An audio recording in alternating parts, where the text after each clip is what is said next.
আল্লাহ নবী সাল্লাল্লাহু আলাইহি সাল্লাম বলছেন, যা কানা ইয়াউমাল কিয়ামাতি ওয়া নুসিবাস সরাতু আলাই সাফিরি জাহান্নামা লাম ইয়াজুজ মাআহু কিতাব আলী ইবনে আবি তালিব।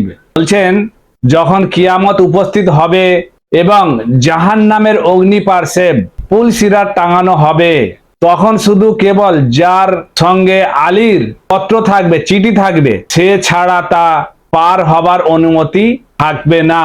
পুল সিরাত পার হতে গেলে, কিয়ামতের দিন পুল সিরাত পার হতে গেলে মওলা আলীর চিঠি লাগবে। হাতে চিঠি যদি থাকে, পত্র যদি থাকে, তবেই তুমি পার হতে পারবে, নয়তো পার হতে পারবে না।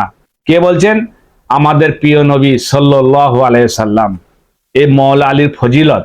আর এই কিতাব হচ্ছে ফারাইদুস সামতাইন, খণ্ড নম্বর 1, পৃষ্ঠা নম্বর 228 আর 289।